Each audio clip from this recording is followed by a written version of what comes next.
Hey everyone, welcome to another episode of the Proselytize or Apostatize podcast. I'm your host, Titus, joined as always by the Russell. What is up, man? Sweating like Coke bottle out of bar. Still got no AC down here. Still don't have any AC, huh? No, So sir. in other news, Trump's getting impeached, so there's that. Yeah, that's what I keep hearing. It's a fiasco right now, isn't it? Yeah, so we're excited to be joined today by Ben Shapiro and Jordan Peterson to talk about Trump's impeachment. Thanks, guys, for being on. Can I be Shapiro? You're more on the Shapiro train, huh? Yeah.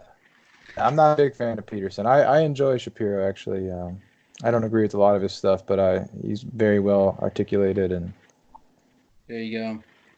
At Cool. least he So has that going for yeah, yeah, before we get into today's podcast, I wanted to give a little update about the future of the show. I'm actually probably going to be taking a little bit more of a back seat in the future. I'm working on a new podcast potentially called That Jesus Podcast. Pretty, lame name perhaps, but kind of catchy, I thought. And so I'm working on it, and it's going to be a podcast that's sort of addressing apathy that I see within the church and exploring maybe some potential cures for that apathy, such as the classic spiritual disciplines such as prayer, meditation on scripture, fasting, and the idea that if we really encounter God through those spiritual disciplines, that he will empower us to care for the poor and make disciples throughout the nations. So that's sort of my passion for the new project I'm working on, and I'm currently lining up guests for it. It'll probably be actually a little while before any episodes come out, but if anyone's interested in that, you can find it at That Jesus Pod on Facebook, Instagram, or Twitter. You can just like it, and maybe 5 years from now, when the first episode comes out, you can enjoy. So I put a little call out on social media for anyone who might be interested in helping run this podcast and sort of co-hosting it with the Russell. And one of the gents who got in touch with me is another David Pallmann. And the primary reason why I think he's qualified is because his first name is also David. And we've all seen how David Russell has, owned all the skeptics who've come on our show, and we're superstitious around here. We believe in crazy superstitious things like God, and so that superstition extends even into believing in the power of the first name. So I really do think David Pallmann is potentially a qualified candidate to help host this show, but we will find out because he's going to be cutting his teeth on his first debate today. You can find out more about David on his YouTube channel, Faith Because of Reason. And before we introduce his interlocutor, who already chimed in about his distaste for Jordan Peterson, David Pallmann, why don't you introduce yourself? Tell us a little bit about yourself, where you live, where you're from, your social security number, who you're voting for in 2020, all that good stuff. Yeah, so thank you so much, guys, for having me on today. As you said, my name is David Pallmann. I study ministry and apologetics at Trinity Theological Seminary. I have a YouTube channel, as you said, Faith Because of Reason, currently going through a series on intelligent design. So I'm glad that we're discussing this because unlike some other topics that I defend, I wouldn't be as studied up on them. So I feel prepared enough to discuss intelligent design. So yeah, thanks so much for having me on. Absolutely. Joining us also on the Skype line today is Jared McComb. Jared was on I think the first or second episode we ever dropped on this show. He's the founder of the atheist community of Charlottesville and also helped start the newly minted Reason to Doubt podcast. Is that what it's called? yes. Reason to Doubt with Jordan, who's been on our show more times than I can count. So yeah, thanks so much for coming on, Jared. Yeah, no problem. Jordan and I were talking about this the other day, and it's interesting that the topics that Jordan appeared on were probably topics that I was more qualified to talk about.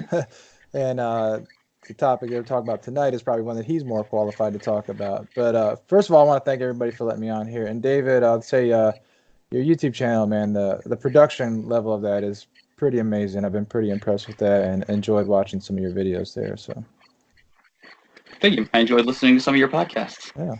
Well, a little bit about me. I am an atheist.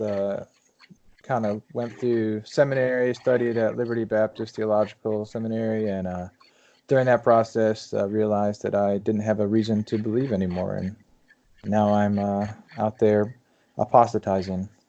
There you go. You have apostatized. You're no longer proselytizing. Great. Well, David Russell, from now on I'm just going to call you Russell, and I'm going to call the other David Pallmann. Russell, why don't you introduce the topic that we're going to be tackling here tonight and sort of set up the conversation for us? Awesome. Yeah, as we alluded to, it's about intelligent design, a theory that simply says that certain features of the universe and of living things are best explained by an intelligent cause, not an undirected process, natural selection. And that's what we're going to kind of nerd out. We're going to have David give his opening presentation, about 7 to 10 minutes, and then we're going to go to Jared and give his rebuttal or opening statement, however he wishes to proceed. And then we're just going to dive into a friendly conversation. And guys, we're going to let you guys discuss it. And like I said, we're just going to come in when we think we need to redirect, or if we need to have something explained better for the audience. That's really what we're going to do. So David, if you could just take it away, we'd appreciate it. Yeah, so again, I just want to say, if I really do a terrible job and get my rear end handed to me tonight, I just want to be clear to the audience, that doesn't mean that intelligent design is a bad theory. It just means I'm a bad spokesman for it. So please don't judge the theory itself by my presentation of it. But to get right to it, intelligent design, as you said, should be defined as the study of patterns in nature that are best explained as the result of an intelligent cause rather than an unintelligent cause. Intelligent design is an inference to intelligence as being the best explanation for certain features of the universe in general and biological complexity in particular. An interesting thing about this debate is that nearly everybody in this debate agrees that biological organisms at least look designed. Richard Dawkins, a prominent atheist evolutionary biologist, defines biology as the study of complicated things that give the appearance of having been designed for a purpose. Now, Darwinists say that this design is an illusion that's created by natural selection. But we design theorists, we disagree. We believe that the design is actual because the mechanisms proposed by evolutionists are very limited. So limited, in fact, that they demonstrably cannot be the sole explanation for all of the complexity and diversity of life. And in order for me to accept evolution, then I would require evidence in two areas. One, empirical evidence. I need evidence that some sort of natural process, like natural selection or some sort of natural process, has the ability, has the causal adequacy to give rise to the sorts of complexity that we see in biological organisms. So we need empirical evidence. And then secondly, I need historical evidence that this change has actually taken place. So those are the two sort of pillars and two sorts of areas that I think evolutionists need to defend.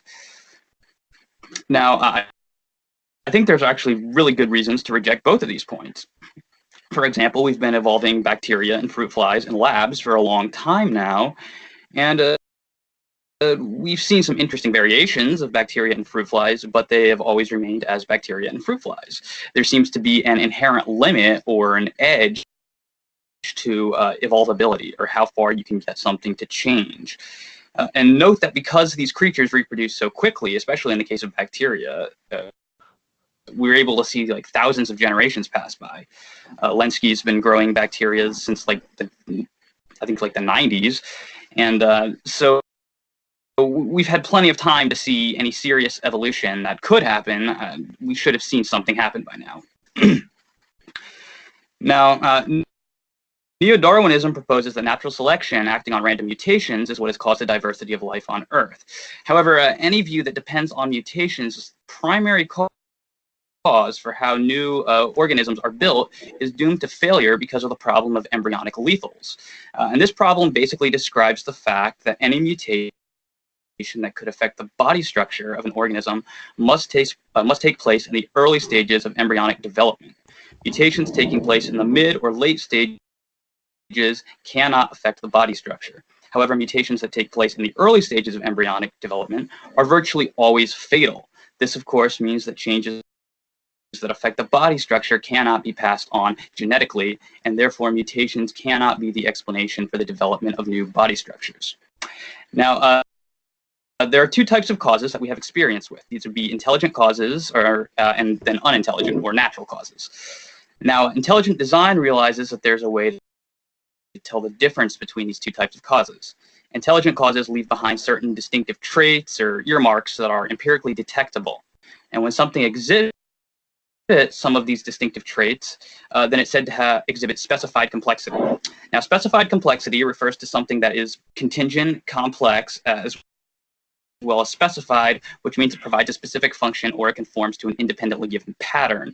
That would be William Dembski's given criteria for determining if something is designed or not. Design is an acceptable explanation in various fields of study. For example, archaeology. If archaeologists discover pottery, arrowheads, or hieroglyphics, no one insists that these artifacts must be explained by purely natural causes such as wind, water, and erosion.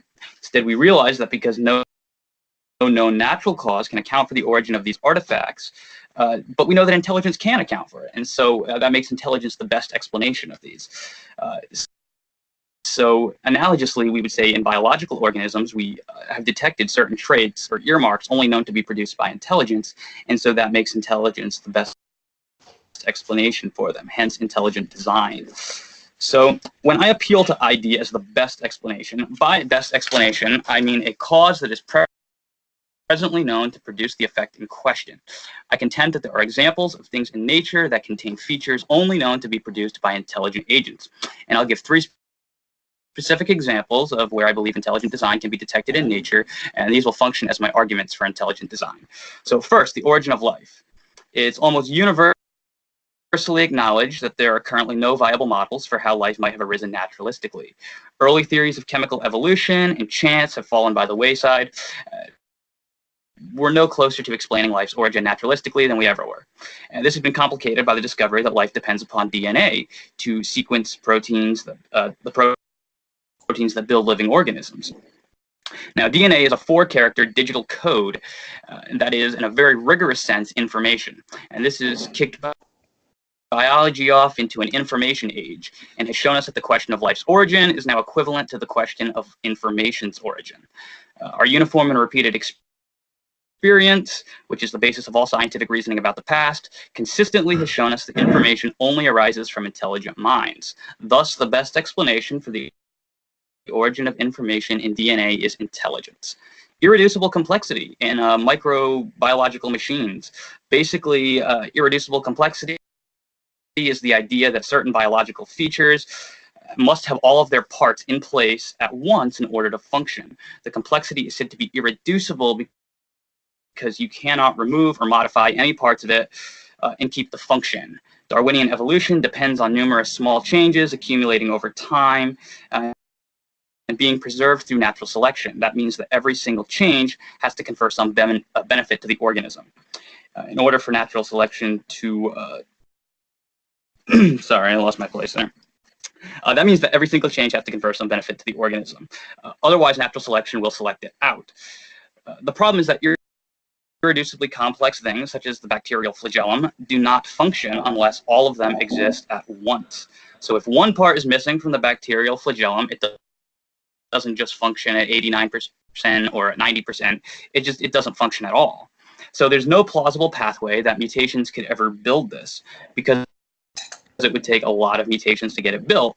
But since no mutation provides a beneficial function without the other mutations happening simultaneously, the mutations that would ultimately lead to the creation of the flagellum would be selected out. And the only way to overcome such a problem is by foresight. Foresight is a property of intelligent agents. Therefore, we invoke intelligent design. Now, it is important to realize that there is a logical, an empirical, and an explanatory part to this argument. The logical part is that Darwinian evolution, by definition, cannot build an irreducibly complex organism. Darwinism is a blind process that cannot plan for the future. It does not have any goals in sight, and as such, it could never directly build an irreducibly complex system one step at a time. Now, the Darwinists might try to opt for an indirect pathway, and the empirical point is that we are currently lacking any hard scientific data for an indirect pathway to create irreducibly complex systems. So then finally, the explanatory point is that we do know that foresight, a property of intelligent beings, can overcome these problems, and that makes intelligence the best explanation. Third and finally, the origin of new body structures. Not only is information required to get first life, but it is required to get any new structures or functions.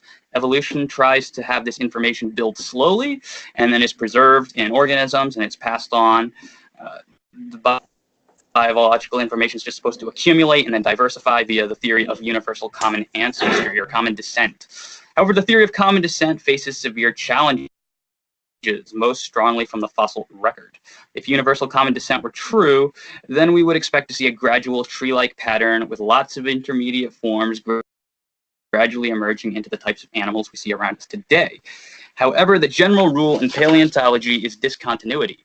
The fossil record shows many explosions and radiations of animals appearing suddenly with no obvious evolutionary precursors, suggesting that new animals did not evolve from a common ancestor. This means that large quantities of biological information came into existence suddenly rather than slowly, and this is perhaps most starkly evident in the Cambrian explosion, which has a minimum of 13 new phyla appearing within a 5 to 6 million year window, and that's a mere blink in geological time. There are no plausible candidates for ancestors or precursors to these Cambrian animals.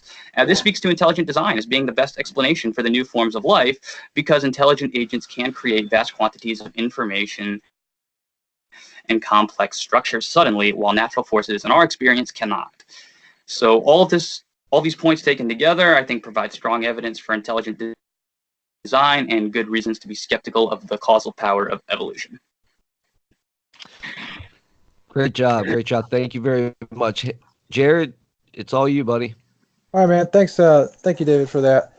So, first of all, I'd like to say I am by no means an expert in biology or evolution or none of that stuff. So, 50% of what you said just went over my head. But that doesn't mean that it's not, you can't explain it. So we can break things down into simpler terms and try to attack them from that point. So I contend that in order for intelligent design to be considered valid, it needs to be able to produce repeatable tests and present hypotheses which can be falsified. So this is something which proponents of ID have not been able to do to this point. So I agree that we are able to detect and infer intelligence in a great many things. So if you take William Paley's infamous watch, for example, we can see that it is designed, but we know that it's designed because we compare it to other things that are designed and things that are not designed.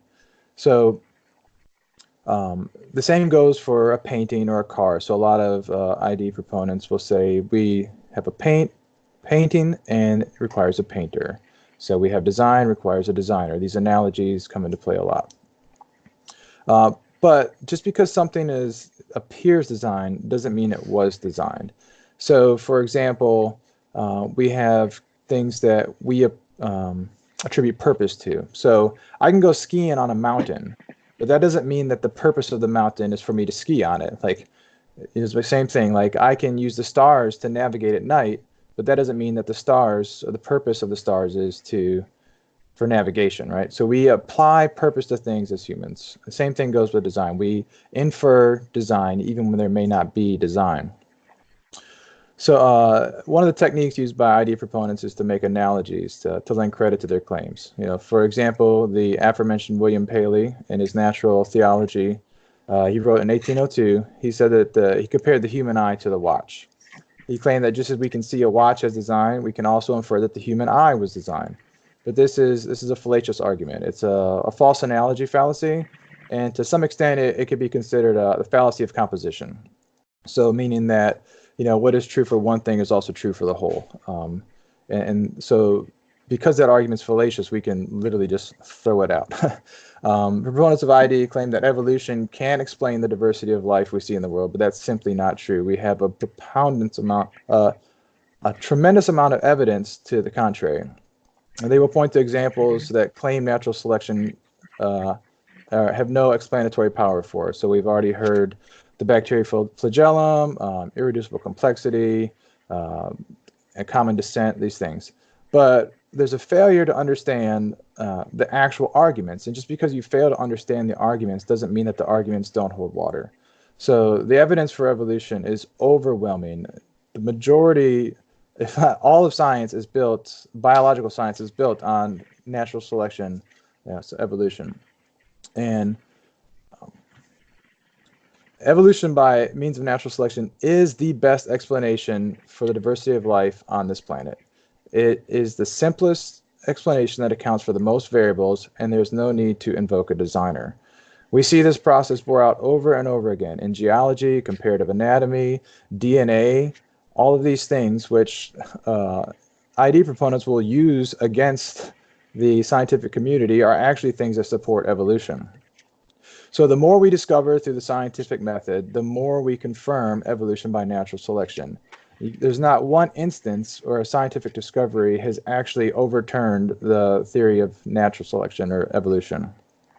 So intelligence design claims that there are justifiable design inferences. So basically, they believe that intelligence is detectable in nature. We've already heard this. But the arguments of ID are at best inconclusive and at least fallacious for the most part. ID critique of evolution is just plain wrong. So you may be familiar with the Kitzmiller versus Dover case in 2005. This is when they were trying to get intelligence design into the classroom. One of the judges who heard the case, the Supreme Court judge, John E. Jones III, he said, "The ID movement misrepresents the status of the theory of evolution in the scientific community. Causes students to doubt its validity without scientific justification, presents students with a religious alternative masquerading as scientific theory, and instructs students to forego scientific inquiry." So ID is not science because it cannot be tested. There's no evidence, research, or any hypothesis to test. They will point to examples of things that seem improbable, and just because they're improbable doesn't mean that they're impossible. So that's basically it. Like, what happens here with most proponents of intelligence design, it's a failure to understand. And when they don't understand, they point to God as the only possible explanation. I could go on, but I think it's probably better at this point that we actually have some back and forth conversation. I'd just like to say, that just because we don't understand something doesn't mean that there has to be a supernatural explanation. It's okay to say, I don't know. And that's the one thing that I am perfectly okay saying is I don't know. I don't know a lot of stuff. In fact, the stuff that I don't know is so. Anyways, that's kind of all I had for the start. I'd rather just have some conversation. Awesome. Well, thank you, Jared. We appreciate that. One thing that just stood out to me, and maybe we can go in this direction and start talking about this in the conversation point is, what do you mean by what do we not understand? What do people not understand about evolution? What is the most common things people are not understanding? I know you're in the lion's den, so I'm not picking on you. No, that's fine. Yeah, it's fine. So basically, the theory of evolution it's fact. It's proven out more and more by science, but it is a complex thing to understand. We're talking about deep time here. The inability for humans to grasp deep time and small changes over time is very complex. So just because somebody who is not an expert in the field of biology doesn't understand something, or because they don't understand it, doesn't mean that it's not correct, right? And so that's what I mean, but it's a failure to understand. It's like they see the evidence or they listen to the evidence, but they don't accept it, basically. or they just is wrong. Yeah. But the majority of the scientific community would beg to differ. Yeah. I think I'm with you on part of that too. I mean, there's a lot of misunderstanding about evolution. I mean, there's a lot of misunderstanding terms and sometimes I don't even think it's people just refusing to believe these. I think it just for some people it just soars over their head. But Yeah, David, for sure. do you have a go ahead. Sorry, you cut out right at the end there. I heard you say my Oh, yeah. name. I was just wondering if you had a response for Jared on what he just said.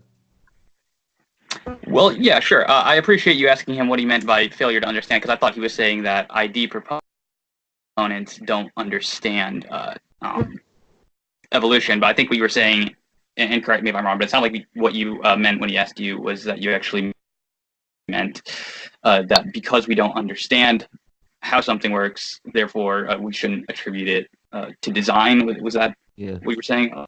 Yeah, basically. A lot of it is that we don't understand how evolution works. Some of that is the case. Some of it is that, like David was saying, these concepts are so large that the layman can't understand them too, or there's just a failure to actually accept them as well. I mean, I'm not suggesting you don't understand the theories of evolution, because you probably know more about it than I do, but. Well, I mean, that's not necessarily true, but let me back up here on one thing. You said that we needed to make repeatable tests and that we had to be falsified, right? Not necessarily falsified. I mean, it'd be nice if you were falsified, but it'd make this argument a lot easier. It needs to be so sorry. Your argument needs to be falsifiable. Yeah. Okay, so let me take that one first. Intelligent design, I think, is easily falsifiable. All Darwinists would have to do to falsify intelligent design is take an example of something that we contend is a product of design. I brought up DNA earlier. All they need to do is show us that this the information in DNA can be accounted for by naturalistic processes. Intelligent design is falsified. I brought up the bacterial flagellum as well. Show us how a bacterial flagellum can evolve without by naturalistic processes. Intelligent design is falsified. So intelligent design is very easy to falsify, as I understand it. Before I go on to the other point, I want to give you a chance to say anything. Sure. So I mean, take DNA for example. Now, if we're talking about the origins of life, simply I don't know. Like, and nobody's going to claim that they know where life came from. But this is not an argument about the origins of life. That's a completely different topic. And science does show that natural selection can account for these changes, can account for the information being passed on from one to another. And the bacterial flagellum is a common go-to. It's like the poster child for intelligent design. But there's been studies all the time that show that the most common one studied is the bacteria E. coli, and I had some stuff here, but let me see if I can pull it up here.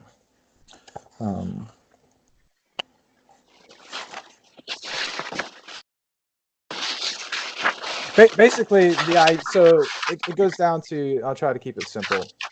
You're making an argument, basically like the mousetrap argument, that you have all these pieces of a mousetrap, and without every single piece of that mousetrap being there, the mousetrap ceases to function. And there's no way to get from all these, like you can't have a board with a flappy thing and then all of a sudden jump to a board with a flappy thing and a spring and a hinge and all that stuff. But that's not what happens in evolution. Just because you don't see the changes doesn't mean they're not there. And this has been shown over and over with bacteria, is like you're claiming that there is a system where all the things have to work at the same time or they don't work at all. But what you're failing to see is that some of these things may have been there for different purposes in previous generations. So, for example, like the turbine part may have performed a different function in an earlier mutation. And then so I don't know if that makes sense what I'm trying to say, but you're jumping to the end state and saying this doesn't work without it all being put in at the same time. But that's not what happens in evolution. So that's one of the failures to see how Sure. evolution. Sure, I think I understand that, and that would be called the co-option theory. Kenneth Miller made that popular in the trial that you mentioned before in his argument against Michael Behe. Now, it is true that for the flagellum in particular, you've got about 10 parts of it that serve as a pump in other organisms. So the problem is you've got 30 unique parts to it that you don't have in other organisms, so you still have to account for these other 30 parts, as well as give us a plausible Darwinian pathway for how these 30 parts plus the 10 parts that are in other systems, how this got fashioned into the flagellum. Furthermore, I would point out that the organism that has these 10 parts in it most likely evolved after the bacterial flagellum. So this is something that wouldn't, like Behe and others think it didn't even exist prior to the flagellum, which means we could be seeing an example of devolution, that is where we have loss of function. So I don't know that it's a failure to understand it. I just think that the criticism perhaps to some extent misses the point of irreducible complexity. Because irreducible complexity, we need a way of how we get from these parts to the whole. And what ID is claiming is that that this can't happen by blind processes. So it's not enough to like show that you've got some parts of it in another system. What we need is an explanation of how these parts became. Right. I'm not a biologist, so I can't explain how bacterial flagellum works. But here's an example of where the ID movement has gone. So the poster child for irreducible complexity used to be the human eye. And so for the longest time, they would point to the human eye as being irreducibly complex. But as we've shown over and over, Richard Dawkins does a great job of doing this, showing how the eye could have evolved with different parts performing different functions at different stages, and then we get to the human eye. Now we're at a point now where you don't even bring up the human eye anymore because that theory has been debunked, that it's irreducibly complex. We can prove that the eye is not irreducibly complex. The same thing has happened with the bacterial flagellum. We can prove that it is not irreducibly complex, but because it's such a small thing and it's so complicated and so detailed, it's hard for most people to understand. And so you have these catchy phrases and things that people are going to hear, and then they're going to be like, oh, well, that makes sense. But it's really not. If you ask any biologist, they can show you how the bacterial flagellum is not irreducibly complex. I mean, so for example, there's 23 proteins in the bacteria E. coli, right? There's 40 different kinds, but you have thousands of variations of these flagellum. So either some of these flagellum cease to exist or cease to function, which is not the case. They actually function, but out of these thousands of variations, they all function. So I don't understand how you can say that it's the case when they all function and they don't have the same makeup. Like all the parts aren't in all the other variations, if that makes sense. Yeah, let me see if I understand you. So you were saying that because parts of the flagellum are used in other biological systems, that this therefore means that they don't have to be assembled as the flagellum to serve function. Is that correct? There's variations of the flagellum that have different makeups and don't have all the same parts. So some flagellum have the 40 parts, some have 23, some have 30, but they all function. So that right there shows that it's not irreducibly complex, that some of them can function without having all the parts in place. They may have different. Yeah. So I mean, Jared, finish your point. No, that's right. Oh, you're done? Okay. All right. David, could you, just for the audience's sake, could you explain what the flagellum is and then rebut what he just said? Rebut it. So, can you give your response? Sure. So the bacterial flagellum is like it's in a cell, and it functions much like an outboard motor does on a boat, right? So it's got a propeller and a drive shaft, and it's this whip-like tail that spins around and that propels it through water. And I'm sorry, what was the second thing I was supposed to do? Rebut the atheist. Oh, rebut the atheist. Oh, man, that's what I'm here for, right? All right. So like, let's take this down. So you're saying that we can have a bacterial flagellum that's comprised of fewer parts. Yes. Which study or source did you get that from, if I could ask? I don't have it on me, bro. But that's oh, it's okay if you don't. Yeah. We can put it in the show notes. Sure. Yeah, I'll look for it afterwards, and I'll see if I can post it for you. Sure. Yeah, that's cool. So we go to one with so you said we could have one with like 23 parts, right? Mm-hmm. Do we have one that do we know of any that are fewer than that? I don't know. The source that I showed was just talking about that specific example. So. Okay.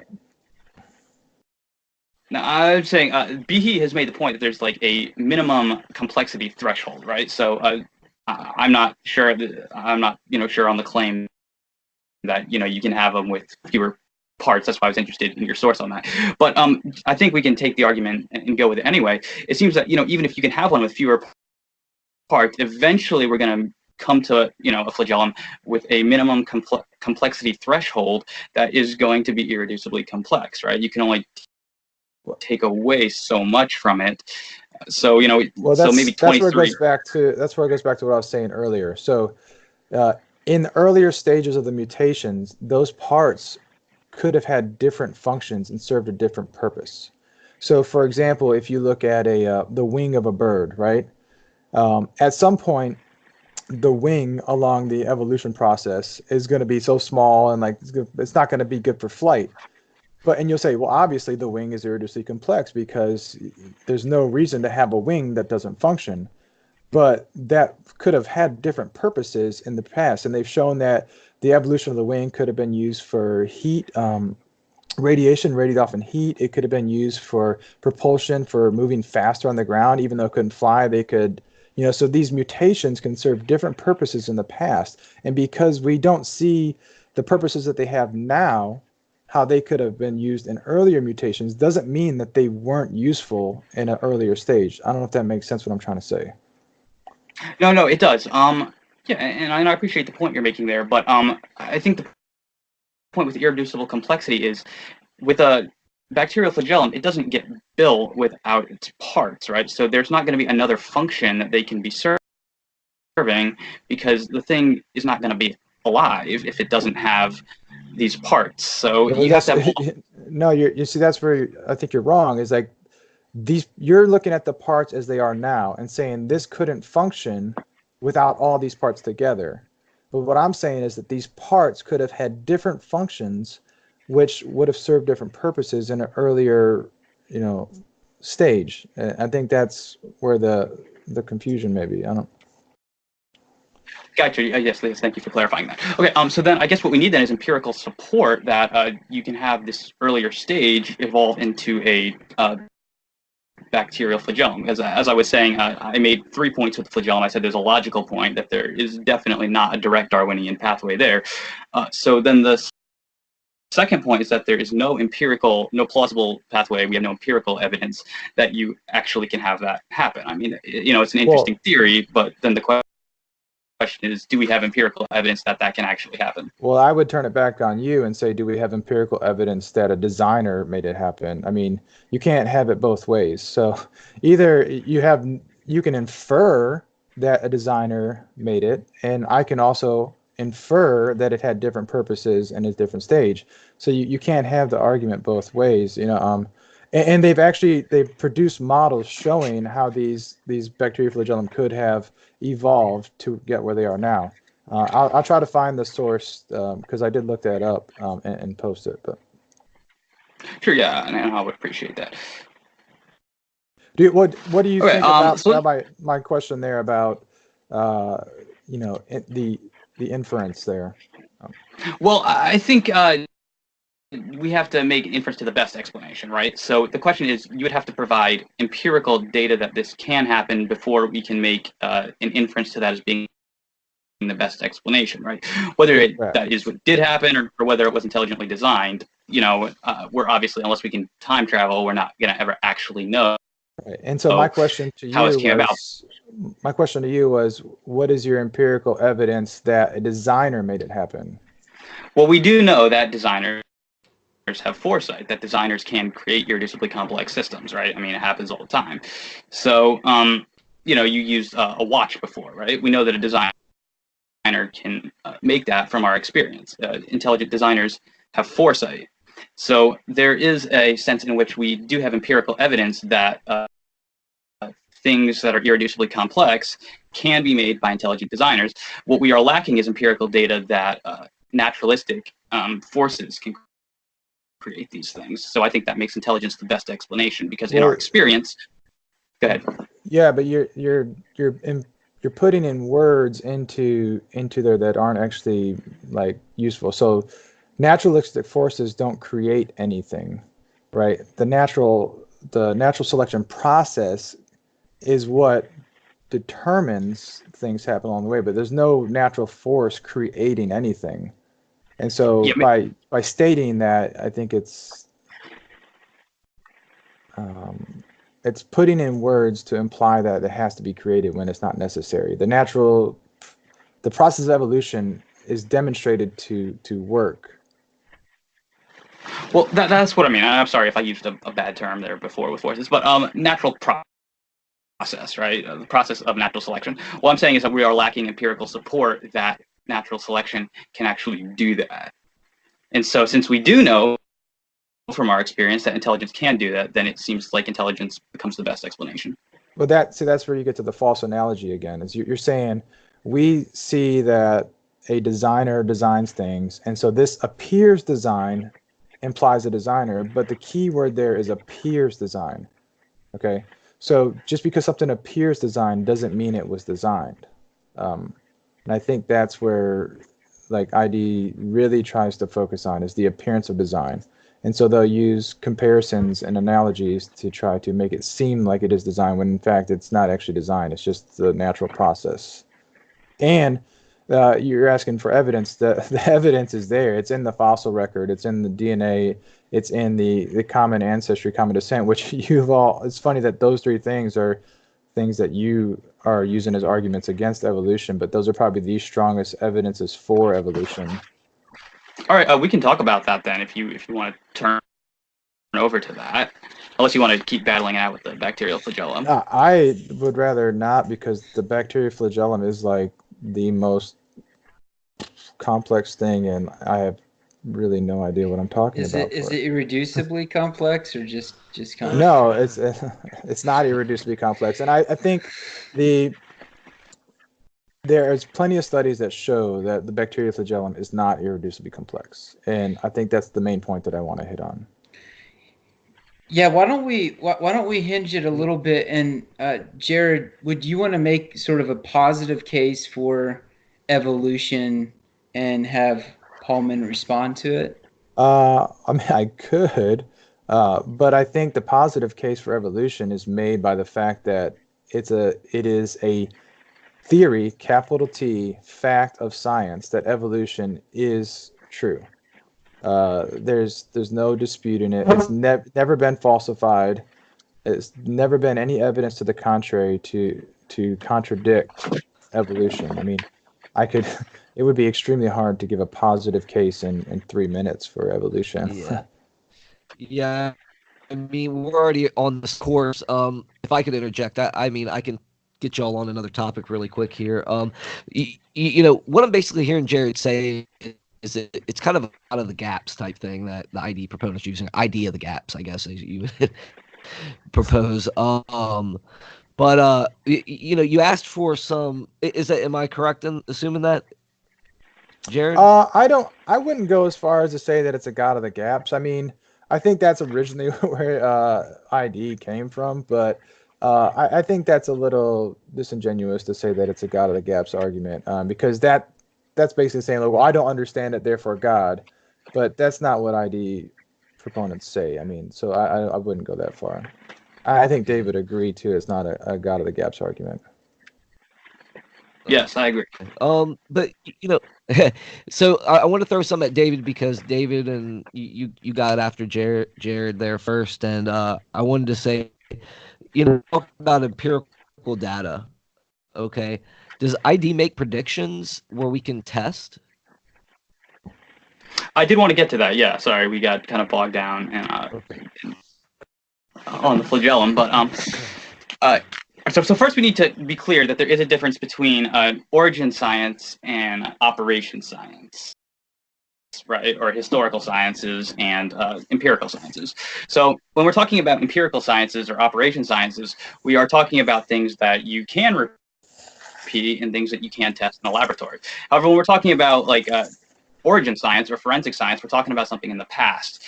And these are things that have different rules that apply to them. And this is not just ID proponents who are saying this. This is an acknowledged fact just of the way science operates. The Big Bang, you can't go and have that happen again in a laboratory. This is something that only happened once.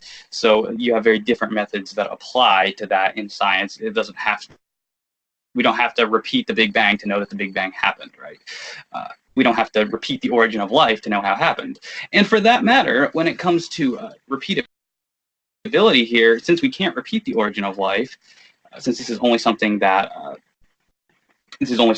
happens once, this is something that we are going to have to assess then by forensic methods. So that's why I appeal to inference to the best explanation. That is something that is currently known to produce the effect, which is information, DNA. What do we know that produces information? Our experience. And it's not unguided natural process. It's intelligent mind. And so then I would say intelligence becomes the best explanation for the origin of information in DNA. Awesome. Yeah. Awesome. Go ahead, Jared. I was saying but that borderlines being a god of the gaps, because what you're saying is like I can't see how this could produce naturally, or this could result naturally. Therefore, I'm going to infer that it was a supernatural cause. But just because we don't understand something doesn't mean that we get to claim that God did it. And so you're jumping to another level there. And I was gonna say one more thing about irreducible complexity. All right, could I make one correction? Sure, go ahead. Yeah. Yeah, sorry. I was saying if that was the argument I was making, that I don't know what made DNA, so it must have been God or a supernatural force, that would be God of the gaps. But that wasn't actually the argument that I gave. The argument was that I was saying we do know what causes the information that life is based on. We know what causes information, and that is intelligence. So God of the gaps omits positive evidence, but I'm not omitting that. That's not what you're saying, though. You're saying in the cases that we know where intelligence, where data is created, we're seeing this in examples of human intelligence or in intelligence in general. But then you're jumping to say, well, this looks like data, this looks like code, therefore it must have been created, and that's not the same thing. You're making a false analogy there. You're saying, well, I'm not making an analogy at all. I mean, DNA is code. DNA is information. You're making a claim then. Yeah, well, DNA is code is one way to say it, but it's not the same kind of code as a computer programmer would make. And that's where the analogy is being made. You're using the word code. So do you deny then that DNA is information? No, I don't deny that it's information. It's the building blocks of life, man. It's like, but okay. What I don't do is say that in where all the other instances where I see that there's information was created by an intelligence, therefore I can justify that DNA was also created by an intelligence because I have no evidence for that claim. It's too large of a leap to make. All right, so let's say you're an archaeologist and that you're digging and you find, hieroglyphics on the side of a wall or something that you uncovered. Do you think you're justified based on your previous experience that this information? Yeah, sure, I am, but that's different because I can compare that to other things that I know are created. other writings, other hieroglyphics. I can compare that to what walls look like when there is no writing on there, what a non-designed wall looks like versus a wall that's designed with writing on it. I can't compare natural DNA to DNA that's not like they're different. It's a different. I don't know what the word I'm looking for is, but. All right, so you do agree then that DNA is information. So then what about the other premise? Do you think information can come from a source other than a mind? So by me saying the DNA is information doesn't mean that I'm saying it's information in the same way that we see information. All right, so I'm not going to make. Right. Then what would you say is the difference, the distinction? Like, what are the different types this of goes back information? to the origins of life, right? And so we don't know what caused that first thing, what the conditions were in the primordial soup to spark life. We don't know what that was. We can't test that. We can't go back in time. But yet saying I don't know is a sufficient answer. I don't have to know that answer to be okay with it. I can just say I don't know, and maybe one day we'll find out. Okay, and you're fine with doing that. Like, if you want to say, I don't know what did it, that is acceptable. But then I don't see you can rule out intelligent design. That seems to implicitly concede that intelligence is the only known explanation for information, and therefore the best explanation for the origin of the information in DNA. If you're just going to say, well, I don't know, and not offer another better or superior explanation, then that wouldn't refute the argument for intelligent design from the information in DNA. Sure. I mean, I can't reply to that because I'm not a DNA. I'm not a geneticist. I don't know those things, so I'm not qualified to make that claim. So, I mean, did you want to talk about that some more? Because I got no, one we can for move on you if you want. guys. well, I think Yeah. can I ask a question real quick, Go David? ahead. So, the irreducible Yeah, go complexity. So I thought about this after the fact. If you're going to say that something is irreducibly complex and requires a designer, then you're basically going to get into an infinite regress because that designer would have also had to been irreducibly complex, and that designer would have also had to been irreducibly complex. And then so are you saying that there's an infinite number of designers, gods, who designed one another, or is it an argument of special pleading, basically that say this doesn't apply to the designer? I would challenge your premise that the designer is irreducibly complex. On what basis do you make that claim? Well, if the designer doesn't have to be irreducibly complex, then why does the bacterial flagellum? I don't. Well, we can empirically observe that the bacterial flagellum is irreducibly complex, but you then made the claim that therefore the designer must be irreducibly complex, and I'm curious as to why. Well, in order for something to create that, it's going to have to be more complex than the system that it's designing. I mean, if it has the power to create irreducibly complex. I just wanted to throw that out there. I think it's a case of special pleading, but. Sure. I don't think it is special pleading because whoever is saying that the designer is irreducibly complex would have to verify that, right? Intelligent design is interested in what we empirically observe in the world, and as far as we can tell, the designer is not part of the world, so there's no markers on this designer for us to know whether it's irreducibly complex or not.